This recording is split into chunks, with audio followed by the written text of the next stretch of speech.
Hi, my name is Kris Kelso. I'm a professional keynote speaker, an entrepreneur, and I'm the author of Overcoming the Impostor. Silence your inner critic and lead with confidence. And to me, happiness, a simple form of happiness, is a nice bowl of dark chocolate peanut M&Ms. Ooh, dark chocolate peanut M&Ms. You didn't Yes. mention that in your book, Chris. I'm kind of disappointed. No, I didn't you're get any right. of those. What the heck, man? But Mm. no, so tell me about that simple joy. Why is that happiness for you, my friend? Man, well, it's a combination of a couple things. I have a milk allergy, so milk chocolate sometimes bothers my throat. And of course, as a professional speaker, anything that messes with my voice and throat is something I gotta stay away from. So try to be careful with that. But I love dark chocolate, and when I discovered that M&Ms made a dark chocolate peanut, it's just the perfect combination. I love them. Ooh, that sounds yummy. I'll have to find some here. That sounds really good. So, Chris, but as a keynote speaker, when you started out, did anybody just hand you a bowl of regular peanut M&Ms and say, "Here you go," and you ate them, or did you always hold I yourself back? I try to be careful with those because they will mess me up if I get too much milk in my throat. It actually messes with my voice, gives me trouble. Wow. Yeah, Wow. Well, that's good because a lot of people who face imposter syndrome will just make people happy and just do what they offer to them. right. So I'm pretty glad that you didn't do that. And I have to tell you, I'm really glad you wrote this book because I've talked about imposter syndrome before, but never quite the way that you do in the book. So tell Mm. me, who is the imposter and why is it important that we silence that inner critic? Yeah, well, so when I learned about imposter syndrome years ago, after more than a decade of being an entrepreneur and really figuring it out as I went, and a lot of experimenting and making things up as I went, and I I had been plagued by this nagging self-doubt, this fear that one day people are going to figure out that I don't know what I'm doing. And I learned about this, that psychologists have given a name to that. It's called imposter syndrome, and it's the fear that, that your success isn't real, that what other people see in you isn't legitimate. And it was a big weight lifted off my shoulders when I learned about it. But then I started to study and dig in to what was going on, the psychological mind game that goes on when you're wrestling with imposter syndrome. And your question, who is the imposter? You know, I started to call that voice of the inner critic, that voice that many of us have in the back of our head that says, "Don't try that. Don't take that risk. Don't let anyone know. Fake it till you make it. Pretend you have it all together." That voice that tries to convince you that your success isn't real. I named that voice the imposter, not just because it's trying to convince me that I'm an imposter, which it often is, but really it's to remind me that that voice itself isn't real. There's nobody there. It is a fake. I'm not the fake. That voice is the fake. I like that. So with that whole name it so you can claim it, I think plays in a space here. If we can kind of Mm, point at that fakeness and say, listen, imposter, that's yeah. not real. That's not the truth. This is not what I've experienced. Maybe I don't know where I'm going, but I know that I've been somewhere like this before and I'm comfortable. Is that explaining a little bit of your imposter there, Chris? Yeah, I think that calling it out and recognizing it. No, number one, when I talk to people about imposter syndrome, especially those that have not heard of it or they maybe have heard the term but didn't really understand what it was, when I unpack it for them, 90% of the time the response I get is, "Oh my goodness, that's me. I thought I was the only one. Thank you." And it's so helpful to know that other people wrestle with that I'm not the only one, that I'm not struggling alone, and that there are some tactics and strategies to deal with it. So I often say that knowing is half the battle, to quote, the old GI Joe cartoon from G.I. the 80s. Joe. Yes, knowing is half the battle, but then once you know, you can start to identify when that voice is creeping up. And I hear from people all the time who will say, Kris, now that I'm aware, I see it happening, I hear it, and I know that, oh, that's the voice of the imposter. That's that inner critic that's trying to convince me to step back and recoil in fear when I need to push forward and lean into the discomfort. And so recognizing it does really help you to identify, name it, and then you can deal with it. When you know what it is you're wrestling against, you can address it properly in the moment. Yeah. So you know who the enemy is, and it's not us, but it is inside Right. of us. Yeah. It's I not think us, and it's not the people around us who appear very successful and may intimidate us or make us feel like, unintentionally make us feel inferior. They're not doing that on purpose. It's a mind game that's going on inside of our own head. So we can sort of pull away from the fear of other people. We can step back from that intimidation factor and recognize, man, many times those people are available to help, and there are things we can learn from them if we lean into those relationships rather than recoiling back. That's good. That's good. Well, let's talk about some of the stuff that came with writing the book before we go into the book. And that is, you had someone say this book is not going to sell a single copy. Nobody Yes. suffers from this. And Kris, I'm going to raise both hands and say, I suffer from this. So talk Yeah. to me about that, man, and how you overcame that, because that's a big one. Boy, so the book is written largely to and about entrepreneurs. Now, I just got a text message this morning from someone who is not an entrepreneur, has never been an entrepreneur. And he said to me, Kris, your book has been so powerful. It helped me realize that I really am an entrepreneur. My life is my business.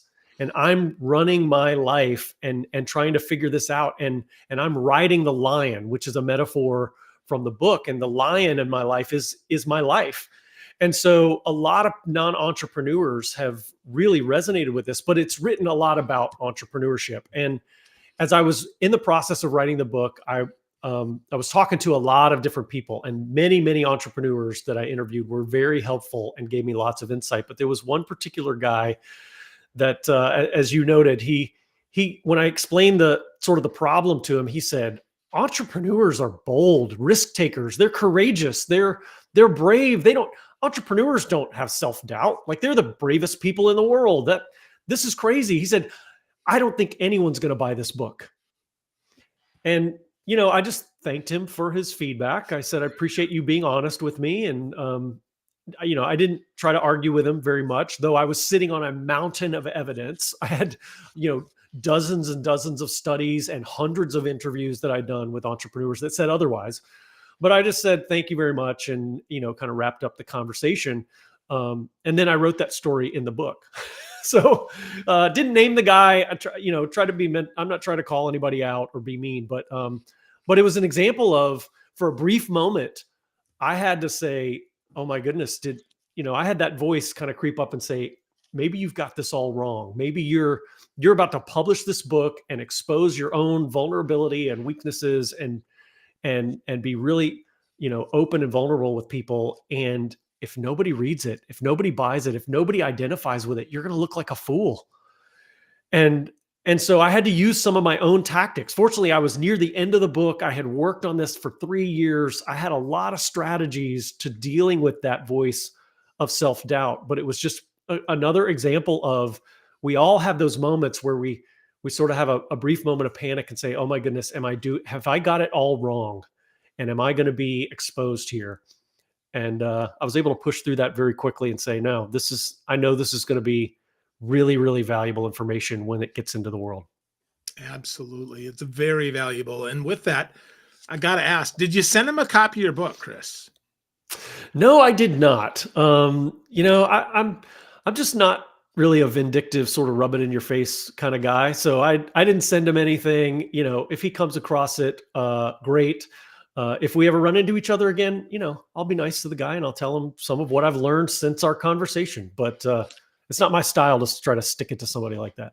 Well, I don't see it as sticking it to him. Having read your book, I would argue that perhaps he was suffering from some of that overconfidence bravado, not really sticking it to him, but perhaps saying, if you can get past the fact that you think that imposter syndrome isn't real, perhaps you could resonate with some of the stories inside the book that might make sense Yeah. for you. I wasn't suggesting being vindictive at all. Yeah. Yeah. Okay. I get it. I think, in hindsight, when I think about that particular conversation, what concerns me more than maybe him struggling with imposter syndrome is that he's probably created an environment in his company where it's not okay to admit a weakness.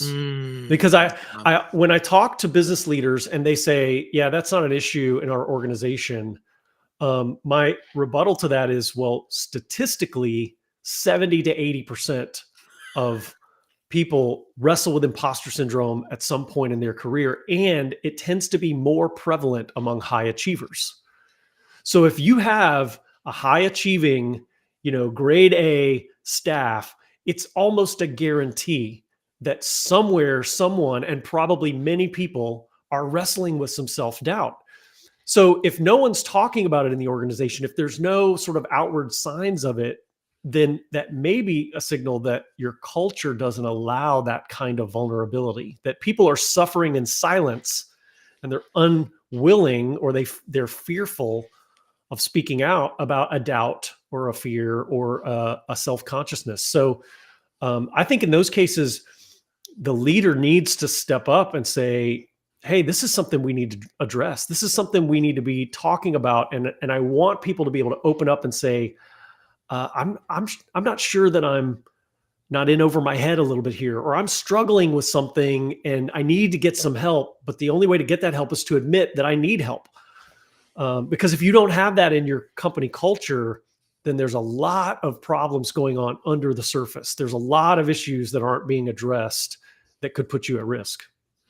Yeah, I see it as leaders have to go first in Yeah. identifying their own imposter syndrome, right? You have to share your shit before anybody else is going to share their shine. So Yeah. super tough. So let's talk a little bit more about the book here, because you've got so much in here. One of the things that resonate with me, I'm looking here at page 50. It says productive procrastination, working Mm, hard on the things that are easy in order to avoid the things you don't want to do. And I got to tell you, I suffer from that one too. So this book yes. kind of called me out here, Kris. So talk to me about productive procrastination. Oh man, I have to admit it's a trap I fall into on a regular basis as well. I have to be vigilant to watch out for it. So productive procrastination is when you are avoiding something difficult or uncomfortable, and the way you avoid it is find lots of easy things to do to feel productive. So examples might be, what you need to be doing is reaching out to that really big client, or submitting a proposal to that really big opportunity, or following up with, someone that's waiting for you, but a conversation that might be uncomfortable. And instead you're updating your website, and you're going through old emails, and you're, cleaning your office, and you're doing things that aren't not themselves inherently wrong or bad, but if they're an excuse to avoid, to feel busy but not do the hard thing, then they are bad in the sense that they're holding you back. So they become this intentional distraction, to try to appease that mind so that you can get to the end of the day and go, well, I didn't have time to get to that thing, but look at all the other stuff I did. When in actuality, all that other stuff may not matter near as much as the one thing you put off. Yeah. Well, I'm called out. I got work to do. Thank you, Kris. That's good stuff. So, yeah, so let's take a quick break here. We're going to play happy or crappy. So, I'm going to name some things that make some people happy, make some people feel crappy, and then we're going to move into the rest of the book. So, we already Okay. talked about chocolate. So, dark chocolate is Yes. happy, right? Dark chocolate is happy. Happy. Good. So, bacon, Oh, very happy.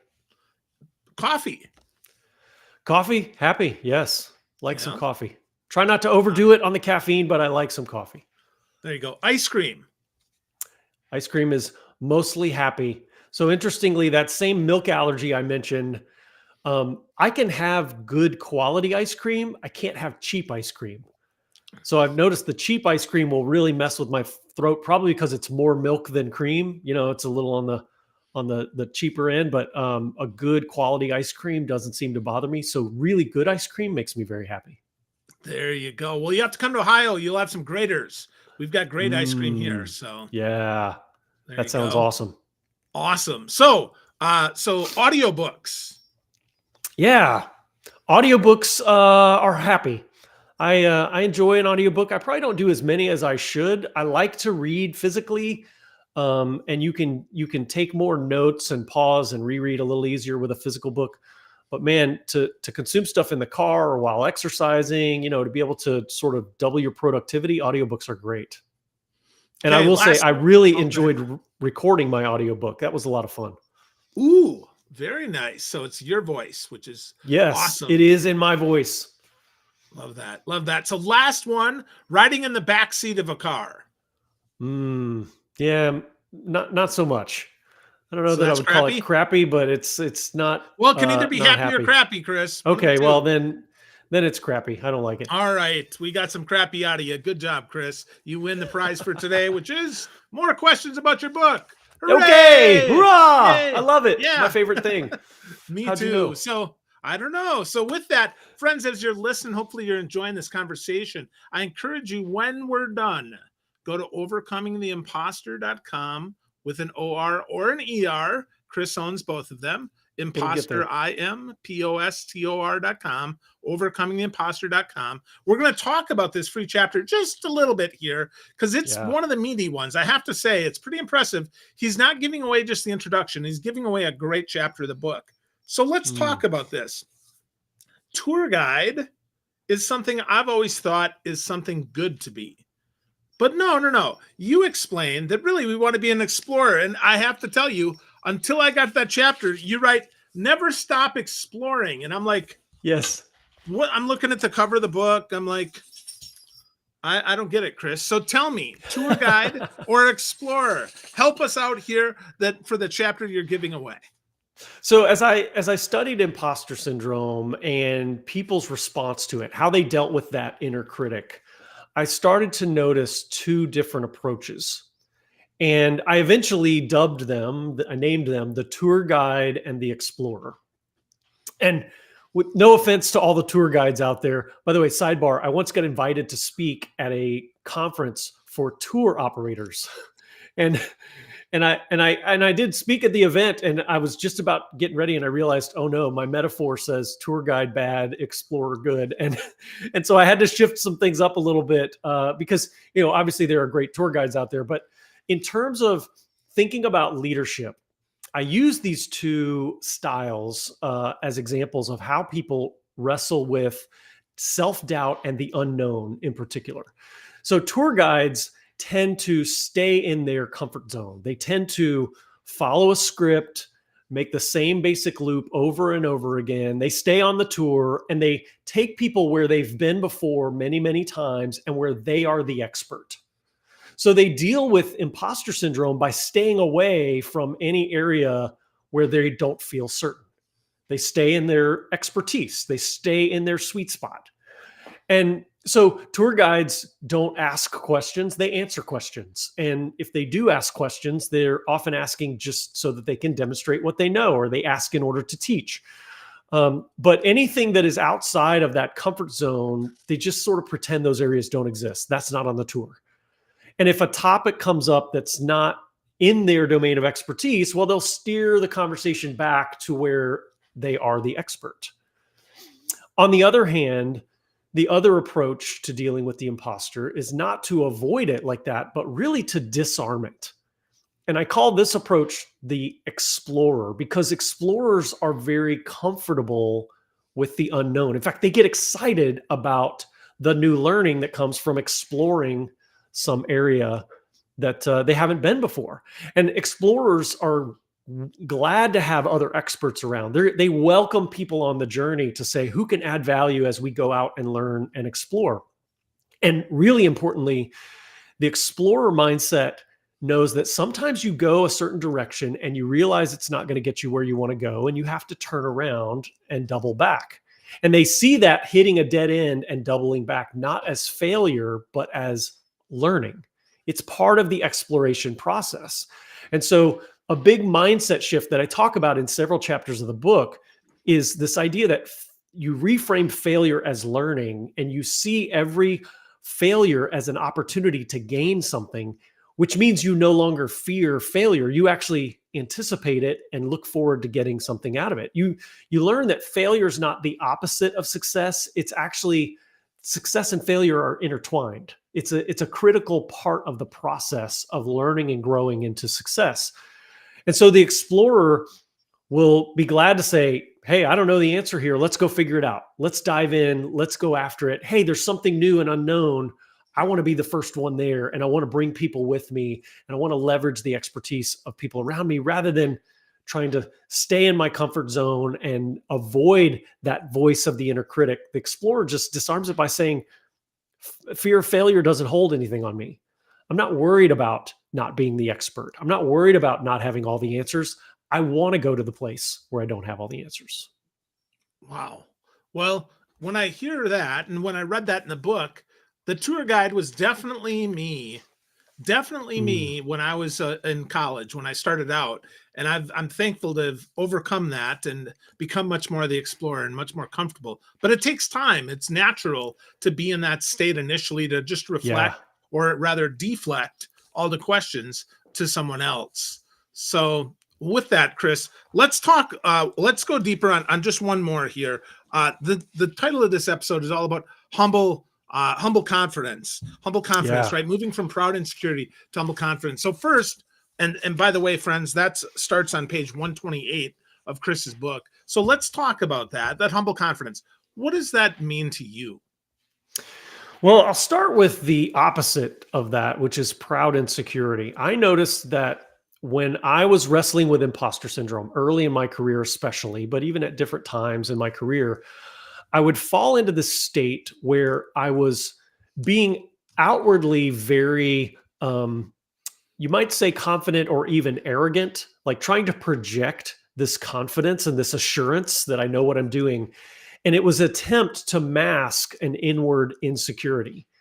I was so afraid of being found out that I was trying to act like I had it all together. And so I named that state proud insecurity. It's this sort of outward pride masking an inward insecurity. And as I started digging into that and looking at the behavior, I said, well, what's the opposite of that? Well, the opposite of proud insecurity would be humble confidence. And it was this epiphany moment that humility and confidence are not opposites, that they actually can go well together, and that you can be confident and humble at the same time. One of my favorite quotes on humility is from C.S. Lewis, the author. He said, humility is not thinking less of yourself, it's thinking of yourself less. And imposter syndrome in many ways is this obsession with, what do people think of me? How do they see me? And do I measure up to their expectations? And it's this sort of very inwardly focused obsession with my image, and do I measure up? And so humility is not thinking down about yourself. It's not like trying to downgrade yourself in your own mind. It's really just giving up all of that concern for what people think of you and how you stack up to their expectations, and just living in who you are and where you are. So, Phil, to make this practical, proud insecurity is sort of the fake it till you make it approach of, you ask me a question and I don't really know the answer, but I'm going to try to sound really smart and make something up and hope that you buy it and we can move on as quickly as possible, right? That's that proud insecurity that frankly can get us in a lot of trouble sometimes when we're just trying to maintain that image. Humble confidence, on the other hand, would say, that's a great question and I don't know the answer to that, but here's some ideas that I have, and maybe here's an approach that I would take to go figure that out. And I'm confident that if we work together and apply ourselves, we can get the answer to that. And I came to this place personally that I realized that I can derive my confidence not from everything I know and all the experience I have and this, expertise, but I can actually draw confidence from my ability to learn. That I don't have to have the answer if I'm confident I can go get the answer. And I don't have to have done the thing I'm doing a million times before to feel confident in it. If I can look back on my life and say, everything I've ever done, at some point I did it for the first time and I figured it out. And so I can do this the same way. I might make some mistakes. There'll be some learning involved. I may have a setback or two, but I'm confident that I can figure this out and I don't have to pretend I already have it figured out in order to move forward and be that explorer and step into it. So that's really the key to humble confidence, is just being honest with yourself and with others about where you are, what you know, the experiences you have, and not feeling like you have to fake it till you make it. But you can just stand in confidence, and this is where I am right in this moment, but this is not where I'm going to be forever.